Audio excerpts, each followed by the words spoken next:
(16세기) 곡물납부, 즉 육지로 운송을 하는 곡납이 심각한 사회 문제를 불러일으켜 백성을 어렵게, 그 중에 특히 곡납 중에서도 상공이라고 해서 백성이 정기적으로 내는 곡물이 16세기 초반 조광조가 이걸 쌀로 뜯어고치자 해서 수미법을 주장하는데 채택이 안 돼. 그래서 100년간 주장만 있지 실현화되질 못해요.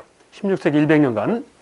이 주장자, 최초의 주장자가 조광조고, 그리고 이걸 구체적으로 주장한 사람이 유명한 서해유성룡, 그리고 율곡이, 남명조식, 많아. 그래서 17세기 광해군 때 실행이 되죠. 임난을 계기로 해서. 그래서 이 곡납 중 상공을 폐하고 새로운 대체제도 등장한 것이 대동법이라는 거예요. 담당관청은 선해청이고, 그걸로 보시면 선해청, 토지를 가진 사람이 가진 만큼 1결당 12두. 처음에는 16두였는데 최종으로 확정된 게 12두다 이랬어. 그래서 쌀을 중심으로 미국 단위, 꼭 쌀로만은 아니고 미포전, 쌀, 배, 그리고 무명, 화폐 이런 건데 주로 쌀이다 하는 얘기지. 그래서 이걸 걸어 곡물 대신에 쌀로 걷자 해서 대공수미법 이렇게 부르게 된다고. 이러면 지방에서 현물인 곡물이 올라와야 되는데 안 올라오니까 곡물을 관청에 대신 납부하는 자가 등장한다. 이들이 일컬어 공인이죠. 이 공인의 등장은 조선조의 상공업 발달을 가져오고, 이 상공업 발달은 활발한 화폐통을 낳는다. 상평통부로 대표되는, 이는 결국 충청도 강경, 경상도 삼랑진으로 대표되는 도시 발달을 낳는다. 그래서 공인이 출현한 상공업 화폐 도시 발달. 다른 말로 하면 조선 사회 체제의 변화의 기회. 조선 사회가 자급자족의 농업사에서 상공업 사회로 건너가게 하는 중요한 요인 중에 하나가 이 공인이에요. 오늘날 조달청, 정부한테 물건 대주는. 그렇다고 현물납부 제도가 완전히 사라졌냐? 그건 아니다 이거지. 별곡과 진상이란 이름하에 일부는 남아있더라. 그래서 현물징수 방법이 잔존 이러는 거야. 그래서 이는 양반지주의 부담이 늘고, 왜? 양반지도 땅 많이 가진 놈이니까. 그리고 땅이 거의 없는 농민의 부담은 준다. 없으면 안 내니까. 중요한 포인트는 토지를 가진 자가 가진 만큼, 토지교수 단위, 유식한 말로 전세화 이러죠. 그리고 두 번째, 토지세에 관련된 얘기. 영구히 정한다 해서 영정법, 외란호란 양난으로 백성들이 어려우니까. 그래서 이 세종대왕의 공법이라고 해서 20대 사두 차등과 세라는 제도가 그냥 사두로 이러는 거지. 그러니까 4두에서 6두야. 충청도는 6두 정도 받았어. 4두에서 6두. 근데 편의상 4두라 하는 거죠. 그래서 토지교수 단위 1결당 4두를 원칙으로. 그래서 20두 내던 사람도 4두, 4두 내던 사람도 4두 이러는 거예요. 근데 이건 토지세니까 토지를 가진 자를 대상으로 하기 때문에 대부분 농민은 소작농이라 농민하고는 전혀 관계가 없어요. 이건 지주한테만 유리해지는 얘기지. 여하튼 국가는 20두에서 4두 이랬다가 4두니까 국가 전세 수입, 토지세 수입이 줄어요. 이러니까 그 밑에 보시면 여러 명목의 수수료를 그 부족한 부분을 채웠다. 거기에 운송비, 뭐 기타 등등 이래. 그래서 오히려 국가의 실질 수입은 나중에 느는 결과를 초래해. 그러다가 18세기 백성들이 가장 어려워지는 것은 뭐 군역에 대한 문제점이에요.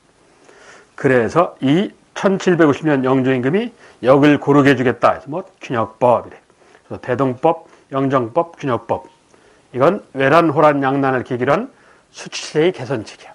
세금 받는 제도를 뜯어고쳤다. 백성이 열받아서. 자, 그중 균역법. 대동법은 담당관청이 선해청인데 균역법은 균역청이야. 이는 실시 배경에 군역을 17세기 반 군역을 마을 다리로 미리 부과해서 군역 폐단 문제가 벌어져. 군역을 마을 다리로 미리 부과 이런다고. 이걸 뭐라고 하냐? 군총제라고 해. 군역에 관한 총액제도. 오늘날 같이 올해는 세금을 얼마 거치니까 내년엔 그 얼마 한도 안에서 어떻게 써야지. 이게 아니고 쓸 걸 딱 정해. 내년에 1,000만 원 써야 되겠다. 그래서 무조건 1,000만 원어치 걷는 거예요. 오늘하고 정반대야. 토지세도 그랬어. 비총재라고 그래서. 비총재라고 해서 이 세액을 미리 정해. 쓸 걸 딱 정해버려. 정해버려 놓고 그걸 각 분연으로 내려보내. 충청도는 뭐 500만 원, 경상도는 1,000만 원 이렇게 정해. 그럼 충청도 도지사, 관찰사는 각 분연에 이걸 또 다시 부과해. 각 분연에서는 마을에 부과하고 이렇게 된다고. 오늘하고는 정반대 개념이야. 이 토지 세금이 들어올 걸 계산해서 내년 예산을 짜는 게 아니라 내년에 쓸 걸 갖고 거기다 때려 맞추는 거예요. 세액을. 이런 심각한 폐단이 나타나. 자, 그래서 이 영종임금이 이걸 뜯어고치는 상황이 벌어져. 1750년에 1년에 군포 2필 내던 군포징수세를 1년에 한 필로 하는 거로 역을 줄여주고자 해요. 역시 2필에서 한 필이면 국가의 국방수입에 문제가 나타나니까 부가세를 징수해. 그래서 토지 결당, 1결당 2두만 좀 내놔라 해서 신종세제가 등장해. 결작이라는. 이건 토지한테 부과하는 국방세야. 그리고 일부 부유계층한테 명예관직을 줄 테니까 선무군관이라는 1년에 한 필씩 내놔라. 선무군관포. 결작은 토지대상. 선무군관포는 뭐 일부 부유층. 명예관직에 관심 있는 사람. 관심 없으면 안 내도 되는 거니까. 그리고 일부 지방세, 주로 전라도인데 지방세를 국가 세금화해. 그래서 그 부족분을 채우고자 했어요. 그래서 이는 양반주지 부담이 증가하게 되고 결작 때문에 농민 부담은 뭐 2필에서 한 필이니까 줄게 되고 2필에서 한 필, 이건 대상이 누구냐? 정남. 군역은 기본적으로 정남을 대상으로 하는 거야. 이 기역법은 대상을 잘 알아야 돼. 정남은 16세에서 60세의 남자 2필에서 한 필로. 이래서 국방세 수입이 확 줄으니까 신종세금을 만들었다. 결작. 이건 대상이 말하고 토지. 그래도 부족하니까 일부 명예에 관심 있는 사람한테 돈 많은 조건으로 관직을 팔아먹었다. 뭐 선무군관포 이런다고. 그래도 부족하니까 지방세를 일부 국가세금으로 돌렸다. 그래서 부족분을 채워나갔다. 국가 수입은 마이너스 플러스 제로, 손해를 안 봤다. 얘기죠. 그래서 국가의 재정 수입은 변화가 없다. 그래서 농민의 부담은 줄고 2필에서 한 필. 양반의 부담은 결작, 늘고 이렇게 되는 거야. 국가는 손해가 없고. 자, 이게 중요한 포인트인 조선후기 수치개편이야. 이러면서 조선후기 경제가 급격하게 변화하죠. 한국 사회가. 먼저 토지에 있어서는 병작반수, 반타작이라는 방법에 의해서 양반 지지만 잘 먹고 잘 쓴다는 지주제의 강화. 조세에 있어서는 조세의 토지를 대상으로 전세와 화폐를 얻었다 급납화 이런 방향으로 넘어간다. 농업에 있어서는 농업기술 발달 덕분에 한 사람이 경작하는 땅의 범위가 4배에서 7배까지 는다. 100평 경작하다가 400평, 700평 경작한다고. 불필요한 노동력을 줄여서 이걸 일컬어 뭐라고 그래? 광작. 이걸 묘사하는 문학작품이 있다. 놀부전. 상업에 있어서는 몰도 팔고 독점도매상, 대자본가가 등장한다. 도구의 성장. 이걸 묘사하는 문학작품 박지원의 허생전. 그래서 이 농업의 광작 유행은 농민이 사회 경제적 차이를 벌어지게 만들어. 이걸 농민의 계층분화라고 그래. 신분이 변한 건 아니고 사회적 차이가 변해. 사회 경제적 차이가. 그리고 상업에서 도구의 성장은 부유한 농민, 가난한 상인에서 상인의 계층분화를 낳아요. 광작은 농민의 계층분화, 도구는 상인의 계층분화. 상인하고 다 똑같아지지는 않더라는 얘기. 한편 수공업에서는 미리감치 돈 줄 테니까 하는 선대제 수공업. 즉 상인 물주의 수공업집에 돈 많은 상인이 사전에 돈을 주는 조건하에서 수공업자를 직원처럼 고용해. 선대제 수공업. 그리고 광업에서는 정부가 막았는데도 18세기에 몰래 광산 채굴이 나온다. 몰래 잠자로서 잠채. 불법이죠. 정부의 시각에서는 불법이에요. 무역업에서는 뒤에서 은밀하게 시장이 열렸다. 요즘 말로 밀수가 성행하였다. 밀무역. 역시 불법이에요. 그리고 화폐경제에 있어서는 돈 놓고 돈 먹기. 돈을 이용해서 돈을 벌어. 주관수단이 아니고 돈을 이용해서 돈을 벌어. 이러면 안 되는데 역시 불법. 그래서 광업의 잠체, 무역의 후시, 화폐 전황 이건 불법이에요. 무슨 소리야? 정부의 통제력이 떨어진다는 얘기지. 불법이 만연한다는 건. 자, 이게 조선 후기 경제의 두 포인트요. 수치 개편과 산업 변화. 자, 그에 대한 문제. 1. 다음은 조선 후기 어떤 수치제도의 시행과 관련된 근본 원인이 뭐냐? 1608년 경희대에 처음 시시한 대동법은 평안 함경도를 제외한 전국에 시행되는데 100년 세월을 보냈다. 호세가 힘 있는 사람들은 불편한 반면 왜? 전세화로 토지를 가진 자가 가진 만큼 내는 거로. 힘 있는 놈들은 땅이 많으니까 요즘 말로 집이 많으니까 가난한 백성들을 환영했다. 왜? 땅이 없으니까. 이건 뭐가 문제가 되느냐? 땅이 문제가 되는 거야. 땅. 즉 토지교수단이 전세화가 문제가 되는 거예요. 이런 현상이 나타난 원인을 찾아 해당하는 것 1번. 호에서 토지로 대상을 바꿨기 때문에. 전세화. 그래서 이게 100년 세월이 걸려. 전국화하는데. 해당하는 걸 1번. 전세화가 돼. 다음 문제 2. 다음 정부의 정책을 알리는 공고문이다. 이 정책의 시행 결과 수조건을 받는 관리는 더 이상 농민에게 직접 조를 거두지 말 것. 직접 조를 거두지 말아라. 왜? 관청이 거둬서 줄게. 한다고. 관수, 관급에 관한 얘기죠. 관청에서 그의 생산량을 조사해서 조를 거둔 뒤에 관리한테 줬다. 성종임금 때의 관수관급제야. 조선전기. 1. 토지에 대한 국가의 지배력이 강화될 것이다. 되는가? 그렇지? 관청, 국가의 지배력이 강화돼. 관리 지배력은 약화되고. 맞는 건 1번이었지. 3.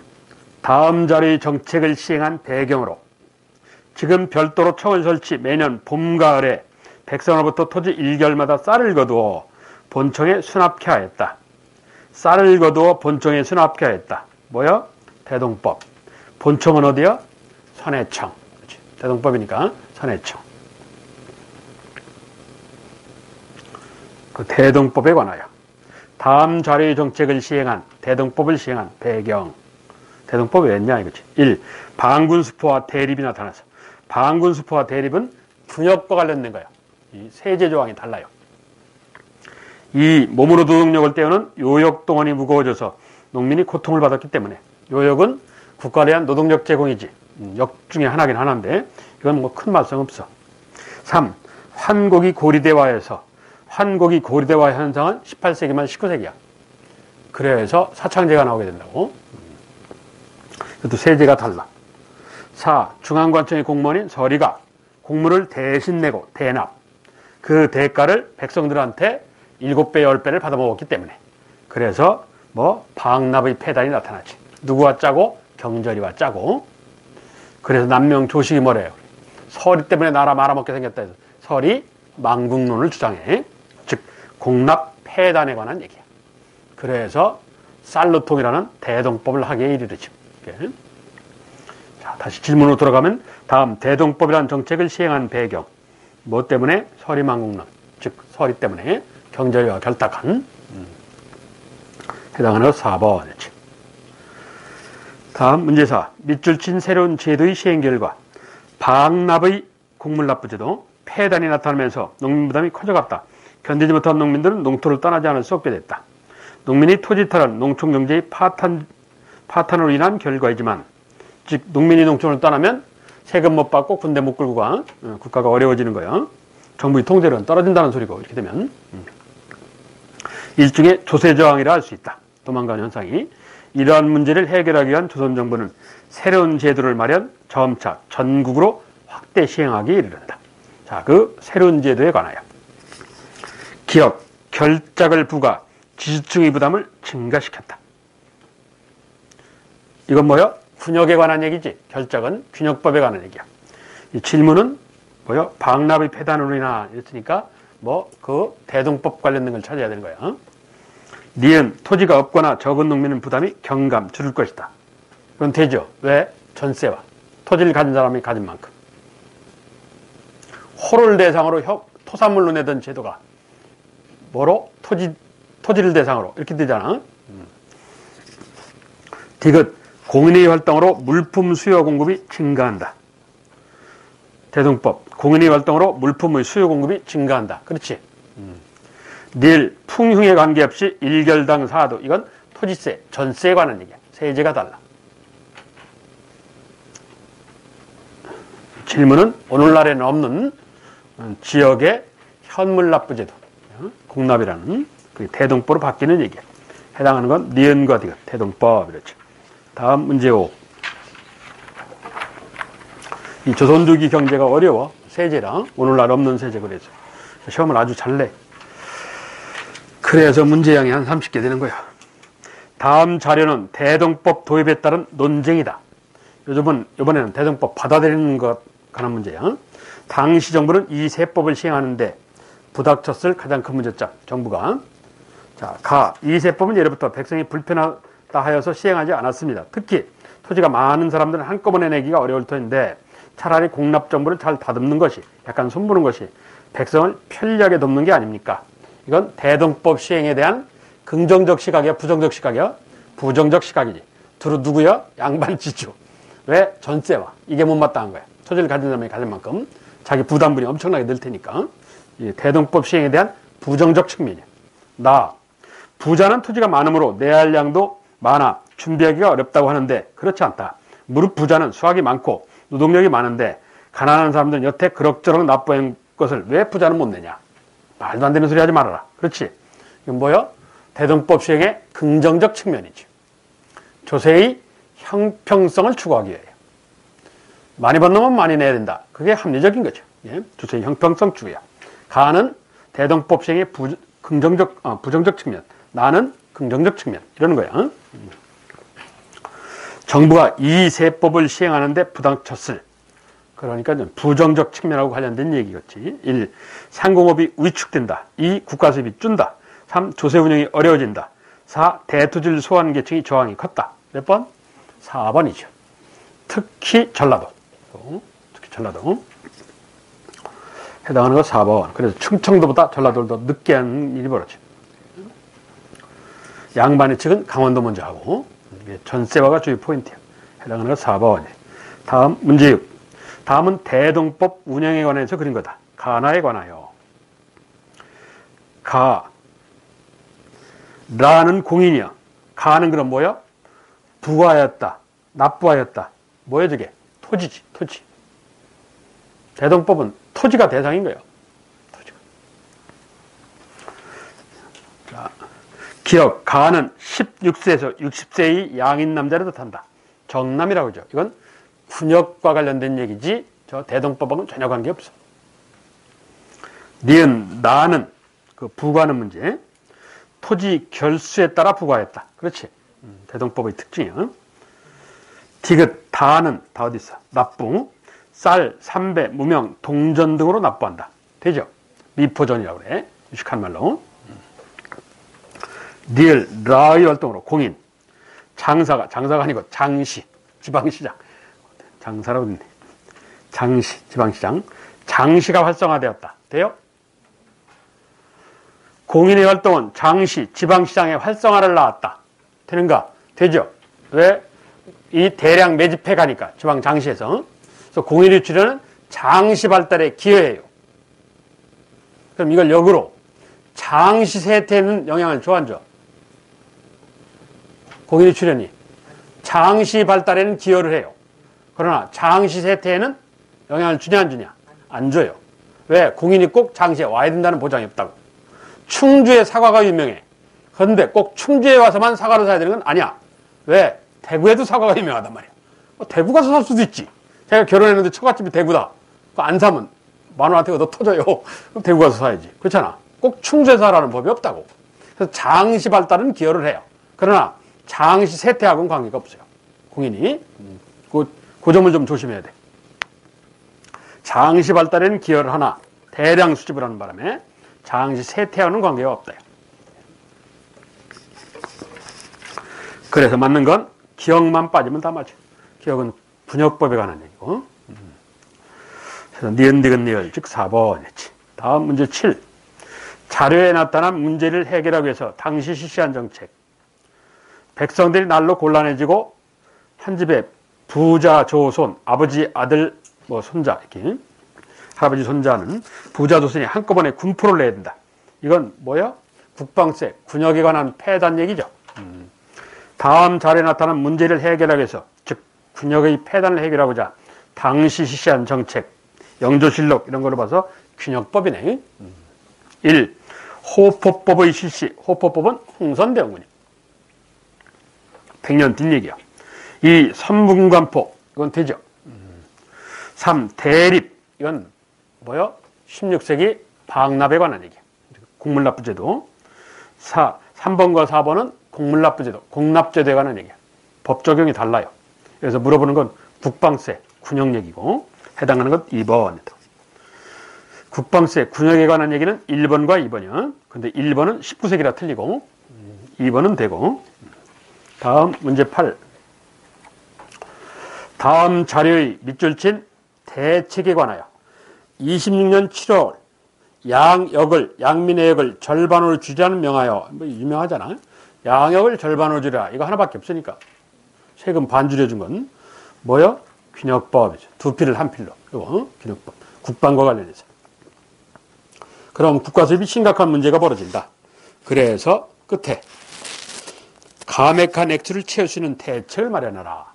두 필을 한 필로 줄였기 때문에 국방세 수입이 줄으니까 그 국방세의 부족분 해결책을 내놔라 얘기죠. 기억 1결당 미국 12두. 이건 대동법에 관한 얘기야. 세제가 달라. 권청도 다르고. 니은 일부 상류층에게 선무군관포를 징수하게 된다. 되죠? 이건 명예관직에 관심 있는 사람만 선무군관 시켜줄게. 1년에 한 필만 내놔라. 그런다고. 그럼 선무군관을 산 놀부는 16세기 군포징수하고 국방세의 부담이 같아지는 거지. 왜? 정남으로서 1년에 한 필 내지. 균역법. 그렇잖아. 16세기 군포징수제는 1년에 두 필이요. 그런데 18세기 균역법은 1년에 한 필이지. 그냥 한 필인데 정남이니까. 물론 60세가 넘었으면 해당 사항 없겠지만 60세 이전이면 낸다고. 거기다가 명예관직에 관심이 있어. 그럼 돈 주고 1년간 한 필 주고 또 명예관직을 사는 거야. 그러면 놀부는 뭐 나가? 정남으로서 한 필 나가지. 그리고 선무궁합복합 한 필 나가지. 그러니까 두 필 나가잖아. 그럼 이건 뭐하고 똑같다? 16세기 군포징수제하고 똑같단 말이야. 이렇게 물어볼 수도 있는 거야. 자, 디귿, 어장세, 선박세 등 잡세를 군역으로 충당하였다. 다른 말로 하면 지방세를 국세화. 이렇게. 지방세를 국세화. 해안가의 외구가 난립히니까 그쪽 해안가, 전라도 특히 해안가 백성들한테는 거의 세금을 안 걷었어. 혜택을 줬어. 어쩔 수 없이. 그런데 국가가 따급하니까 이걸 국가가 세금화하더라 하는 얘기야. 지방세를 국세화. 그 부족분을 채워나가는 거죠. 니을, 양반과 상민을 가리지 않고 군포를 부담케 하였다. 양반과 상민을 가리지 않고 군포를 부담케 하였다. 뭔 얘기야 이게? 호포제지. 호포제. 이건 19세기 흥선대원군 때 얘기야. 군역은 군역이나 군역법은 군역법이나 19세기 흥선대원군 때의 균역법이야. 그래서 18세기 균역법에 해당하는 얘기는 니은과 디귿이죠. 니은과 디귿. 균역법은 두 필에서 한 필로 정남대상. 그리고 부족분을 채우기 위한 부가세를 징수했다. 결작, 토지대상. 선무군관포, 일부 부유층에게 한다고. 그리고 지방세를 국세화. 그거에 관한 얘기죠. 해당하는 건 3번이래. 다음 문제 9. 다음 내용과 가장 거리가 먼 시아버지 3년상 지냈고 갓난아기 베냇물도 이 태어나서 얼마 안 돼서 입는 옷, 그거 빠른 물도 아직 안 말랐는데 애가 시간이 지나면 크니까 빠른 물도 안 말랐는데 이 집 3대 1이 모두 군인호적, 군적에 올랐다. 즉 균역법에 관한 얘기죠. 군역의 폐단에 관한 얘기예요. 유명한 19세기 초 정약용이가 하일대주 여름날 술 한잔 놓고 라는 시요. 하일대주라고 하는데 한자로 여름날 술 한잔 놓고 국가정책 사회대사 한마디 한다 하고 시조를 지은 거야. 그런데 그 시조 이름이 애절약이야. 애 끊을 절, 양물을, 즉 성기를 잘라서 슬프다 뭐 이거지. 하일대주라는 시집에서 나온 애절약이라는 시야. 예? 군역 폐단에 관한 시죠. 군역 폐단에 관한 시. 자, 다음 내용과 거리감은 1. 죽은 사람이나 산 사람이나 어린아이에게도 강제로 부담하였다. 그렇지. 죽은 사람 백골징포, 어린아이 황구첨정. 아주 유명한 불법이죠. 2. 군포징수가 폐단을 일으키고 농민경제가 크게 위협되게 된다. 그렇죠. 군역의 폐단이 심각해졌어. 3. 비총법을 실시, 오히려 농민 부담이 증가했다. 비총법은 전세, 토지세에 관련된 얘기야. 국가가 쓸 걸 미리 정해놓고 막 지방에 부과하는 제도. 군역에 있어서의 이 방법은 뭐라고 그래? 군총제 한다고. 환곡도 이 짓을 해요. 환총제라고 그래서. 다 쓸 액수를 정해놓고 지방에 부과를 시키는 방법. 그래서 비총제라고 해서 이건 전세, 토지세에 관련된 얘기예요. 토지세. 이건 여하튼 군역과 관련된 얘기. 거리가 멀어. 전세에 관련된 얘기다. 4. 군포계를 조직하여서, 이건 농민들의 대응이요. 이 군역으로 인한 세금 부담이 어려워지니까, 군역법 실시하기 전에 군역으로 인한 세금 부담이 어려워지니까 마을에서 각 마을에 국방세를 내야 되는 거를 어떻게 하냐? 계를 통해서 운영을 하는 거야. 일정 기금을 조성해가지고 그걸 어떤 가난한 백성이 돈 빌려달라면 빌려주고 약간 이자 받고 이런 식으로 계를 운영하는 거야. 그래서 그걸 모아서 한꺼번에 그 지역 농민들의 국방세로 납부하겠다는 계 운영 방법이야. 이게 군역법 실시 전에 나왔던 백성들의 자구책, 스스로 살기 위한 노력이요. 군역에 관한, 군포에 관한 계를 운영하였대서 군포계 이런다고. 그게 올해는 안 갔는데 이런 일이 있었어. 그래서 4번 문형은 군역은 군역이야. 군역은 백성들의 자구책, 스스로의 노력이야. 3번 문항은 전세, 토지세에 관한 얘기고, 틀린 건 3번. 남은 다 군역에 관한 얘기인데 3번만 전세, 토지세에 관한 모습이야. 그래서 토지세에 있어서는 비총제, 군역에 있어서는 군총제, 총액제도, 쓸 총량은 미리 정해서 얘기야. 환곡제도에서는 환총제 이렇게 부른다고. 이런 편법들을 썼어. 합법이 아니고 편법들을 썼어. 이래서 여러 가지 많은 사회 문제를 불러일으켜. 그래서 홍경래 성질 부리고 뭐 이런단 말이야. 이래서 틀린 건 3번. 다음 문제 10. 조선 수치에 대해서 맞는 거. 군역법 시행으로 감소된 재정은 2필에서 1필, 지주에게 선무군관포라고 해서 1결당 12도 미국으로 받았다. 맞아요? 틀리지. 군역법 시행으로 감소된 지정은 지주에게 이 선무군관포라 해서, 선무군관포는 지주한테 받는 게 아니야. 일부 부유층한테 받는 거야. 지주가 아니어도 상관없어. 뒷얘기는 더 틀렸어. 이 대동법 시행으로 물품의 수요 공급이 증가하면서 상품 화폐 경제가 발달할 것이다. 그렇지. 특히 공인의 출현과 밀접한 관계가 있어. 그럼 되고. 3. 전세에 있어서 영정법, 풍요에 관계없이 전세를 1결당 2두로, 1결당 2두가 아니라 1결당 4도 이래야 돼. 2두는 결장 얘기야. 이게 나중에 화폐를 받아. 두냥 이렇게. 4. 대동법 실시로 농민은 대체적으로 토지 1결당 미국 4억을 낸다. 대동법은 12두야. 수치가 틀렸어. 맞는 건 2번 문항 하나네. 조선 수치. 다음 11번.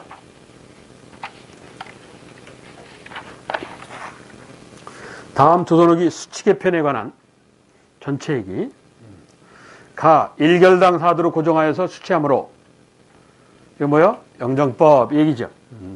양척동일법으로 조세를 고정하였다. 양척동일법은 이따 설명할게. 하여튼 영정법 얘기야. 나 호를 기준으로 특산물을 받던 것을 토지 결수단에 바꿈으로 공납제가 변화를 겪었다. 이거 대동법 17세기 초 이 광해군 때 이게 가장 먼저 개편된 얘기야. 가가 두 번째 인조 때. 다 12개월에 2필 받던 것을 12개월에 1필로 감해줌으로써 이건 18세기 군역법이죠. 가는 영정법이란 토지세, 나는 대동법, 공납이 변형된 거, 다는 국방세, 군역법 얘기야. 18세기 수치개편론인데 맞는 거 어디 있어? 1. 영정법과 관련해서 가의 실시로 지주 부담이 크게 늘었다. 늘었다가 아니라 줄었다지. 20도에서 4도, 4도에서 4도 이런다고 여하튼 줄어요. 늘었다가 아니라 줄었다요. 이 나의 시시로 나란 대동법. 나의 시시일과 소장농의 부담이 줄었다. 줄지. 엄청나게 줄어. 왜? 안 내니까. 전세와 때문에 안 내니까. 엄청나게 줄죠. 3. 지주들은 나다의 시행을 찬성하였다. 대동법 시행, 전세와 반대하죠. 균역법, 두 필에서 한 필. 이건 양반도 혜택을 받을 수 있죠. 두 필에서 한 필 내니까 양반도 대장이란 말이야. 그런데 결작에 있어서 반대를 해. 결작 때문에. 찬성하였다가 아니라 반대하였다. 나다는. 그럼 양반 지주들은 뭔 찬성해? 가는 찬성하죠. 가는 찬성하는데 영정법, 나다는 반대를 해. 전세와 현상과 관련된 나다는 반대, 가만 찬성을 해. 양반들은. 4. 다의 실시 균역법. 양반들은 군포를 부담하게 된다. 양반들이 군포를 부담하는 건 19세기 흥선대원 때 동포제, 즉 호포제예요. 호포제. 그건 18세기 균역법이 아니고 맞는 건 2번 문항 하나예요. 다음 문제 12. 조선후기 다음과 같은 현상이 일어나게 된 원인 결과. 농민 1인당 경작할 수 있는 면적이 종래 5배로 늘어나고 뭐요? 광작이지. 광작의 원인과 결과를 찾으래. 광작. 한 사람이 경작하는 땅의 범위가 4배에서 7배로 늘었다. 왜? 농업기술이 발달. 농업기술 발달이란 잡초 제거 작업하는 횟수 시간을 줄여. 기술 진보 때문에. 그래서 그 원인, 농업기술 발달을 찾으면 돼. 거기에 해당하는 게 뭐예요? 이양법, 견종법, 시비법. 이 셋 중에 하나 나오면 되죠. 결과, 뭐요? 농민의 사회경제적 차이를 나누죠. 농민이 계층분화라고 그래. 어제는 농민이 사는 게 전국 농민이 비슷비슷했어. 사는 게. 근데 오늘은 확연히 달라요. 쫄딱망한 흥부. 좋은 차 타고 다니는 이 돈 주고 양반 신분 살라고 그러는 놀부. 그래서 사회경제적 차이가 상당히 벌어져요. 예. 그래서 원인은 농업기술 발달, 이양법, 견종법, 시비법. 결과는 농민의 계층분화예요. 사회경제적 차이가 벌어진다. 해당하는 것 3번. 자, 여기까지가 수치이고, 농업 관련. 13. 조선후기 도조법에 대한,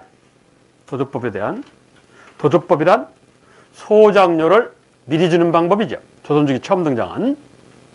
전에는 병작반수라고 해서 수확 후 추수 반반 이러는 건데 획기적인 방안이 나왔어요. 자, 맞는 거예요. 1. 지주와 자긴이란 소작인, 지주와 소작인이 추수한 수확량을 반반씩 나눴다. 이건 병작반수. 이건 국가가 법으로 정한 건 아닌데 오랜 세월 동안 상식화됐어. 습관화됐어. 그래서 마치 법처럼 표현한 거야. 그래서 뭐라 그래? 타조법. 이렇게 부르는 거지. 법은 아니야. 2. 소작인이 지주에게 1결당 사두를 지대란 소작료야. 소작료로 줬다. 이건 말이 안 되는 소리고. 3. 타조법에 비해서 병작반수. 소작인은 지주에게 더욱 강하게 예속된다. 아니지. 소작인은 풍요에 관계없이 해마다 일정한 지대 소작료를 바쳤다. 그렇지. 선납 미리 줬어. 미리 줬어. 맞는 건 4번 문화 이런데 아까 참 이따 설명한다고 그냥 지나온 거 있다 참. 11번. 11번. 1391년 과전법입니다. 과전법이라는 토지들을 실시하면서 1397년 나라 세운하고 바쁘니까 과전법이란 전현직 관리를 대상으로 하는 거야. 전현직 관리한테 네가 가서 토지 상태 봐서 받아야 할 액수를 결정하라 해서 이걸 뭐라고 그래? 전주란 전현직 관리야. 수조권 행사를 하는 사람. 즉 토지세를 받는 사람. 이 소리야. 전주가 답사해서 험한 정도를 결정하라 해서 이걸 전주답험, 답험솜실법이라고 그러는데 전주답험 이래. 그리고 미안하지만 액수만 결정하는 게 아니라 전주 네가 가서 직접 수조권 행사 거둬라. 전주수조. 이런다고 그랬어. 그런데 이 전주다펌이 이게 뭐로 만든다고? 국가 관청다펌으로 바뀐다. 관청 공무원들이 나가갖고 그 풍운 같은 상태를 보고 받아할 액수를 결정하는 거야. 관청다펌. 이렇게 바뀐 걸 뭐라고 그래? 이걸 뭐라고 한다고? 세종대왕 때 공법이라고 그래. 법이라고. 그리고 전주수조가 아까 나왔었잖아. 관청수조로 바뀌었다. 즉 국가수조로. 관청이 거두어서 이 관리한테 주는 관청수조로 바뀌었다. 이걸 뭐라고 그래? 관청이 거두어서 관청이 주노라 해서 관수 관급제라고 그러죠. 어느 때? 1470년 성종 때.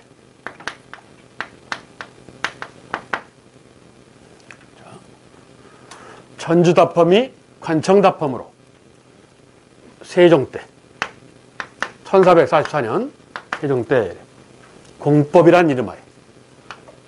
그리고 전주수조가 관청수조로. 이건 1470년 관수관급제 성종임금 때. 성종임금 때. 자, 이게 과전법이란 토지제도예요. 과전법이란. 이래서 이건 뭐 20도에서 4도로 차등과세. 그렇죠. 그런데 외란호란 양난을 계기로 이 세제를 바꿔 저 공법을 뜯어고쳐. 그래서 이걸 뭐라고 그래? 영구히 정했다 해서 뭐 영정법이래. 이건 편의상 1결당 4도로 고정을 하는 거지. 예? 고정을 하는 거예요. 그래서 이걸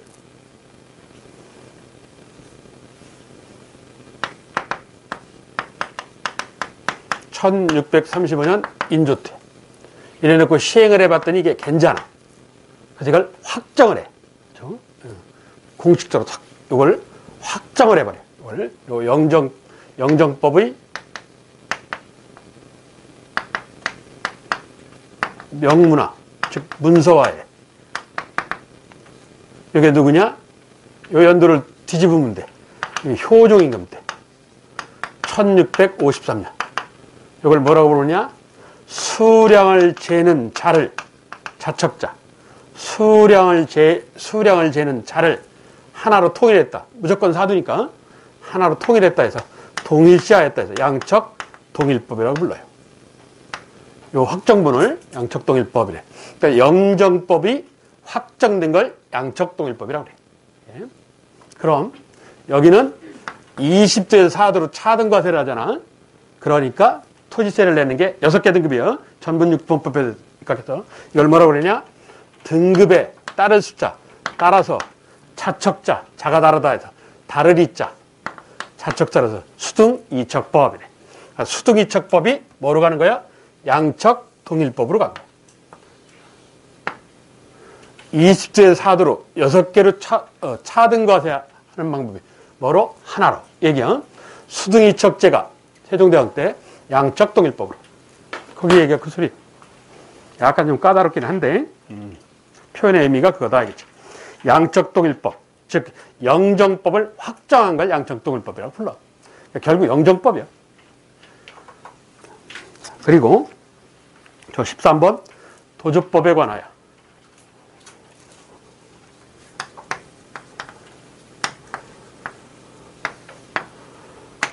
도조법이 출현한 건 조선 후기야. 조선 전기는 없었다는 얘기야. 정확하게는 이게 민간 백성한테서 나와갖고 언제 나왔는지는 모르는데 여하튼 조선 후기야. 예. 출현의 의미는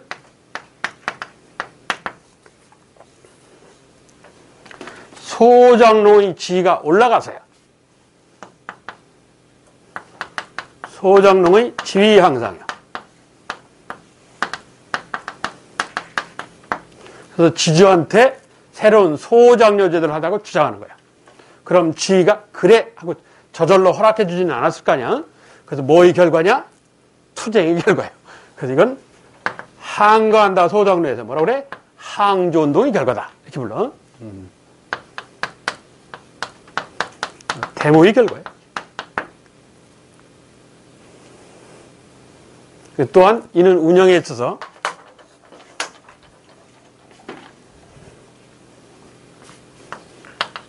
영농의 자유를 보장받게 된다. 이런 의미도 있어. 영농자유 보장. 그게 뭔 소리냐? 좀 이따가. 그러면 도조법 하지. 소장농이 지혜양상 가지고 영농자유가 보장되면 너도 나도 할 것 없이 다 도조법 하면 되지. 타조법 하지 말고. 근데 그게 내 맘대로 안 돼요. 조건이 합당해야 돼. 조건이 있어. 도조법을 할 수 있는 조건이 3가지가 있어. 이 셋 중에 하나라도 맞아야 하는 거야. 셋 중에 하나라도. 첫째, 소작인이 지주의 땅을 개간하였을 경우에 토지개간이야. 토지개간. 두 번째, 일단 써놓고 설명할게. 저수지 축조. 혹은 뭐 물웅덩이에서 보라고도 해. 그리고 세 번째는 도지권 매입. 이 3개 중에 하나라도 맞아야 돼. 그래야 도조를 요구할 수 있어. 저절로가 아니고. 자, 그럼 토지개간이 이게 무슨 소리냐? 예를 들어 이런 양반지주의 땅이 있다 칩시다. 가장 일반 상식이 수확물을 반반이, 즉 타조법이야. 병작반수. 그럼 여기도 타조를 하고 여기도 타조법을 해. 수확 후 반반이야. 그런데 하루는 양반 지주가 불러. 어이 소장농 일로 와봐. 왜요? 너 여기 비탈길 뭐하냐? 그럼 놔두죠. 내 거 아닌데. 점심시간은 밥 먹는데 몇 분 걸리냐? 10분이요. 그럼 1시간 휴식인데 50분 뭐해? 자죠? 그러는 거. 일로 와봐. 야, 파. 그럼 쉬는 시간을 줄여서 이걸 파라 그런다고. 아이, 지주가 시키면 말을 드렸잖아. 안 들으면 너 내 땅에 농사 짓지 마. 이런단 말이야. 임대 빼. 이러면 골치 아프잖아. 이게 파요. 앉아갖고. 쉬는 시간이 주는 거지. 그래서 요만큼 여기 농토를 만들어. 요만큼. 그런데 조선주 전기에는 이래도 이게 그런 갭이다 하는 거야. 근데 조선주 후기에는 백성이 똑똑해진 거야. 왜? 지배층 양반이라는 놈은 오랑캐한테 연타로 덮어져. 임진왜란, 정유재란, 정묘란, 그렇지? 경자호란 이런단 말이야. 그러니까 지배층 알기를 띄엄띄엄 하는 거야. 왕이라는 놈은 맹자가 얘기하기를 이 임금이라는 자는 하늘을 부모처럼 섬기고 그리고 백성은 자식처럼 돌봐라. 이거야. 근데 백성은 자식처럼 돌보기는커녕 지가 먼저 도망가. 그러니까 임금의 권위가 얼마나 땅에 떨어졌겠냐고. 그 양반이 그럴진데 청와대가 그럴진데 장차관 놈은 안 그랬겠냐 그래요. 그렇지. 그걸 보고 미루어 짐작하는 거예요. 백성이 양반 권력자나 양반들 알기를 우습게 하는 거지. 그러니까 빈틈이 보이기 시작하는 거야. 이게 이러면서 그 양반에 대한 권위가 떨어져요. 그것을 일부 백성이, 어떤 똑똑한 백성이 개개보는 거지. 소장려투쟁, 항조를 한 거야. 이게 이제 소문처럼 퍼지는 거지. 그래서 나도 하고 들고 일어나. 안 되면 연대투쟁을 한단 말이야. 그래서 뭐 서민의 의식성장, 즉 소장려투쟁 운동이 벌어져. 그러니까 조선주 후기에는, 조선 전기에는 이게 적용이 안 됐다가 조선주 후기에는 요거에 대해서만 도주를 하는 거야. 요거에 대해서만. 여기만 사전에 소장료를 미리 줘. 액수를 딱 정해버리는 거야. 액수를 정해서 얼마 해서 1월 1일날 소장료를 미리 받아. 이건 수확 후 반반이고. 이거는, 자, 이게 토지개간의 경우야. 이게. 두 번째, 일단, 저수지축조. 이건 무슨 소리냐? 농사를 지려면 물이 필요해. 한자로 논농사를 가세물을 해서 수전농업이라고 그러는데, 그럼 그전에는 여기다 물을 공급하려면 이 저수지에서 5시간 왕복을 해서 물을 길어날라야 됐단 말이야. 그런데 내가 10년, 20년 걸려서, 이건 하루아침에 안 돼. 여기다가 물웅덩이 하나를 파요. 그래서 오늘날 논 옆에 가면 조그만 물웅덩이들이 하나씩 다 있어. 그게 뭐 거기 개구리 빠지고 뱀도 빠지고 뭐 그래. 하여튼 그 잡아서 드시든 말든 알아서 하고. 이걸 물웅덩이 한자로 보라 그래. 만석보 이러잖아. 동학농민운동하고 관련된. 그러면 내가 이걸 한 30년 걸려서 판 덕분에 여기다 물을 공급하는데 5분이면 된단 말이야. 그래서 5시간 걸릴 걸 5분이면 해결한다고. 이게 저수지축조 혹은 보야. 그러니까 여하튼 양반주주한테 이득이 와야 되는 거야. 이득이 와야지만 반대가 불을 쳐. 아니면 이 도조의 권리는 팔아먹을 수 있어. 내가 막내딸 시집 보내는데 돈이 필요해. 그래서 이거를 김씨 소장농한테, 야 일로 봐. 나 여기 도주 권리 있거든? 응, 근데 이거 100만 원에 사라? 이런다고. 그럼 난 이거 100만 원에 팔았어요. 그럼 내가 얘를 손잡고 와서 양반 지주한테 가서 얘기만 하면 돼. 나 누구한테 도주 권리 넘겼다. 그럼 양반 지주가 알았어. 이런다고. 그래서 이걸 팔아먹을 수가 있어요. 그래서 여하튼 도주할 수 있는 땅의 권리를 돈 주고 샀을 때 매입시. 이런 거예요. 이 세 가지 조건 중에 하나의 조건이 더 맞아야지만 도주를 할 수 있는 거야. 내가 하고 싶다고 해지는 게 아니야. 이게 양반한테 이득이 와야 돼. 이득이. 그래야 소장농한테 반대급분을 주는 거야. 이게 양반이 저절로 허락할 리가 없단 말이야. 양반한테 이렇게 토지 수입하는 땅이 생기잖아. 이런 이득이 온단 말이야. 그리고 노동시간을 많이 줄여주잖아. 그럼 그 노동력을 갖다 다른 데 양반은 써먹을 수 있잖아. 이런 이득이 와야지만 이게 가능한 방법이야. 이게. 그럼 이 영농자유 보장이라는 무슨 소리냐? 이렇게 두 개의 농토가 있다 칩시다. 얘는 타조로 하는 농토야. 수확구 반반이야. 자, 그런데 조선 주기에 도주하는 데가 생겼어. 자, 타조야. 얘는 열심히 씨를 뿌려. 그래서 이 새해 3, 4월 달에 여기 땅을 읽었어. 여기도 땅을 읽고 여기 땅을 읽고 막 이래. 근데 양반 지주가 지나가다 봤어. 야, 너 지금 뭐해? 여기다가요, 제가 옆 동네 놀러 갔는데요, 아이스크림 심으면요, 태도 안 본대요. 소위 상품 작물 재배야, 이게. 야, 이 자식아, 하지 마.